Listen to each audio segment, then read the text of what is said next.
Welcome to Wesleyan End Time Bible Prophecy Ministry, the broadcast teaching of the Holy Mountain Church of God, brilliant ideas on the soon second coming of Jesus Christ. Today we're going to look at a lesson from Daniel chapter 12 that is added proof of the return of Christ in the year 2003 from Daniel chapter 12 verses 11 and 12. Our previous podcast, we discovered that the times of the Gentiles was fulfilled within those two verses of Daniel 12, 11, and 12.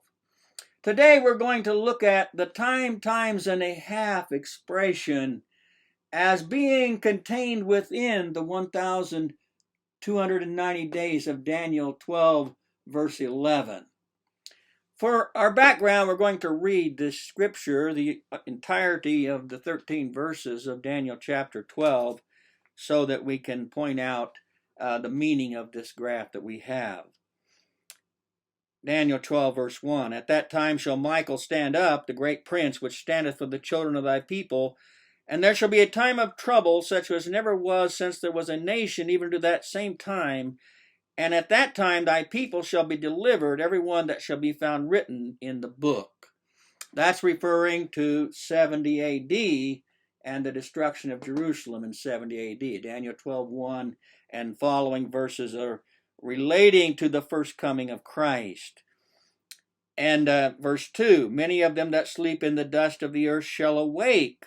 Now that happened in Matthew chapter 26, where when Jesus died on the cross, there was a great earthquake, and many bodies of the saints arose, and after Christ's resurrection came out from and appeared unto many as Jesus appeared. So did those Old Testament worthies. That was the resurrection of the Old Testament saints in tandem with the resurrection of Jesus Christ. Verse 3, Daniel 12, And they that be wise shall shine as the brightness of the firmament, and they that turn many to righteousness as the stars forever and ever. Verse 4, But thou, O Daniel, shut up the words and seal the book, even to the time of the end. Many shall run to and fro, and knowledge shall be increased. Verse 5, Then I, Daniel, looked, and behold, there stood two other, the one on this side of the bank of the river, and the other on that side of the bank of the river. And one said to the man clothed in linen, which was upon the waters of the river, How long shall it be to the end of these wonders? That is, how long will this prophecy last, or will the times and a half be that is to transpire between the destruction of Jerusalem and the end of the world, or regarding these days that follow the destruction of Jerusalem. Verse 7, And I heard the man clothed in linen, which was upon the waters of the river, when he held up his right hand and his left hand unto heaven, and swear by him that liveth for ever and ever, that it shall be for a times and a half, and when he shall have accomplished to scatter the power of the holy people, all these things shall be fulfilled.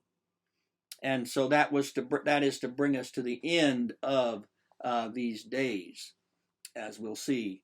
And as we see in the book of Revelation in chapter 10, when the Lamb has opened the sealed book, we have the picture of that going back to Daniel chapter 7, verse 12.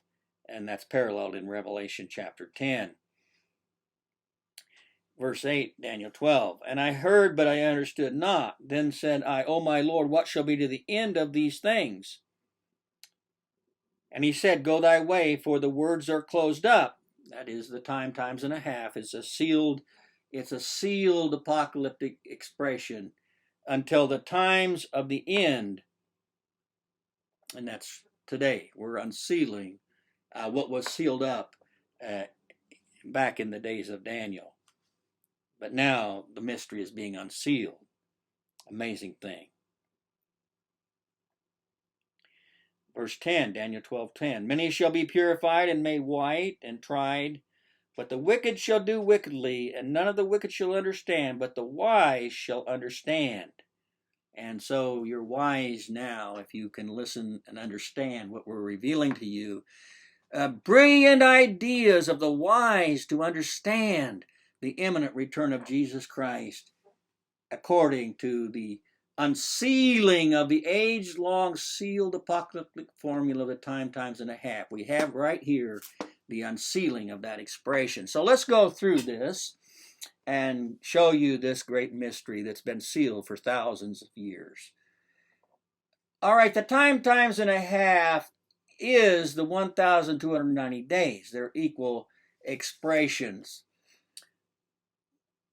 The secret to the unsealing is found in the 30 days, as we know, is a month, and in the equation of a month with a generation of 40 years. So a month then in apocalyptic symbolism, as we will meet it again in the book of Revelation, is a period of 40 years, a generation. A month is a symbol for a generation. So the 1,290 days, we have the 30 days being a generation of 40 years. We know there was 40 years between Pentecost, the coming of the kingdom, and the destruction of Jerusalem. That would account for the 30 days before 70 AD. And then we know the 1,260 days is often interpreted as the last half or part of Daniel's 70th week. And we see that expression in the book of Revelation. Now, we're going to go through this very interesting unsealing here as it relates to the times and a half expressions. Now, the time is a period of 40 years. As we've said, the 30 days is 40 years, a month equaling a generation of 40 years. The times is two times, a time times, two times. Well, in the book of Revelation, we find there are two mentions of generations or months. Remember, we're equating months with generations. There's 42 months that are mentioned in Revelation chapter 11, verse 2. The holy city shall be trodden down of the Gentiles for 42 months.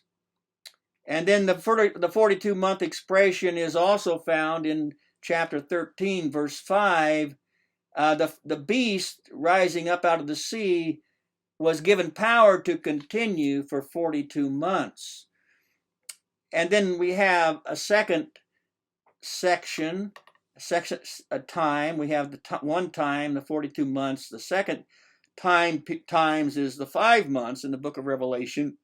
In Revelation chapter 9, under the symbolism of the fifth trumpet, we have the demonic torments unleashed on earth, the beast rising up out of the bottomless pit in chapter 9, verses 1 through 10, and the 5 months being the period of demonic torments. They have power to torment men for 5 months.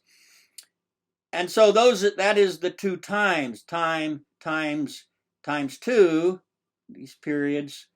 And then the times and a half has a half of a time going back to a generation. Half of a generation is 20 years. Now, what we notice is that in the book of Revelation in chapter 12, the times and a half is synonymous with the 1,260 days. Now, this is in reference to the Jews in the Gentile diaspora, the woman fleeing into the wilderness for times and a half, is the Jews going into the diaspora after 70 AD. And in Revelation 12, verse 6, it says that they will be in the diaspora, Jerusalem trodden down of the Gentiles for 1,260 days. And then in chapter 12, verses 14, it mentions for times and a half. So there's an overlay of the times and a half, and the 1,260 days in Revelation chapter 12, which indicates that they are synonymous times. The times and a half, you see, is the 1,260 days, the last part of Daniel's 70th week in the book of Revelation. Now, it's interesting to notice here that the two witnesses in chapter 11 prophesy 1,260 days, the same period, you see. This is the church age. The second half of the 70th week following 70 AD. The first portion of the 70th week was before 70 AD. The second portion is after the 30 days, the generation from 30 to 70 AD.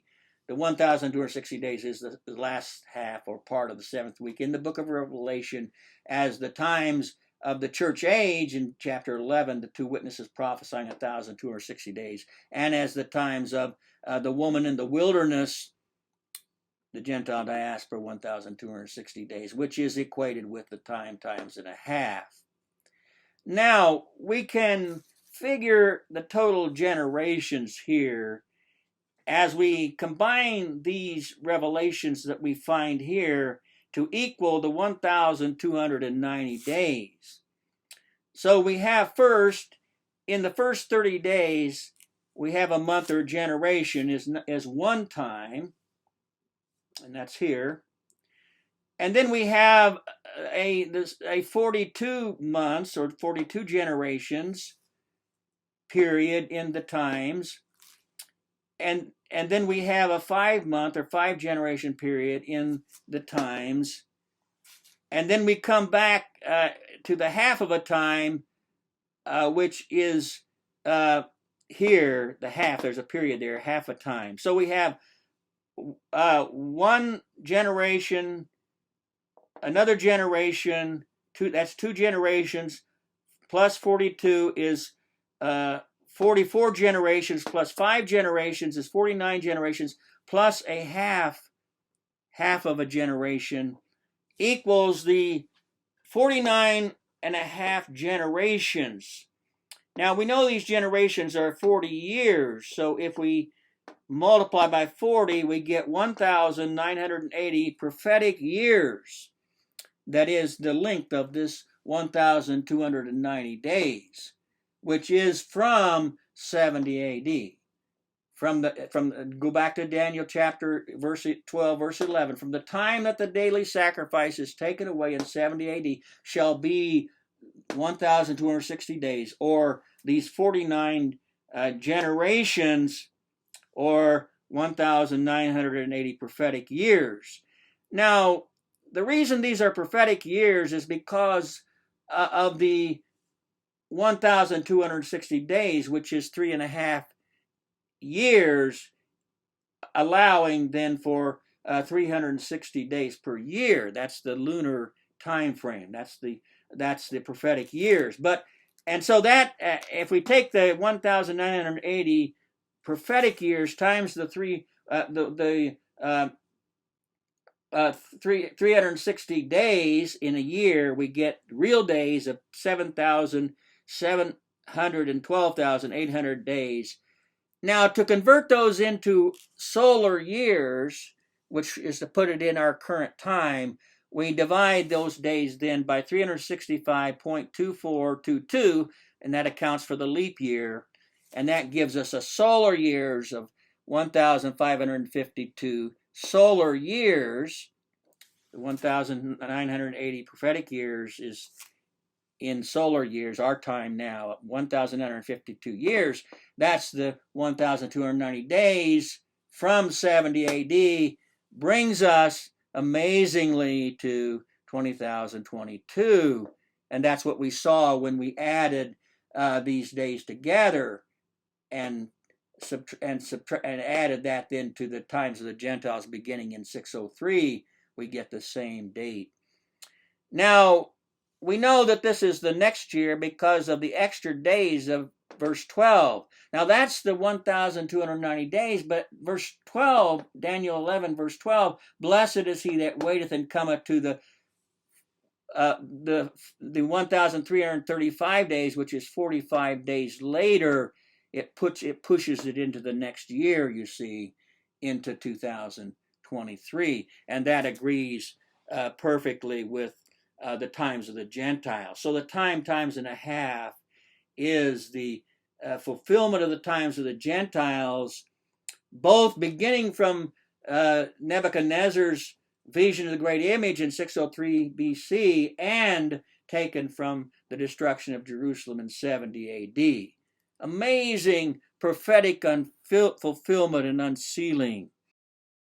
To learn more about the Wesleyan Bible prophecy, brilliant ideas, please view our many other videos at Gary Cutler YouTube channel.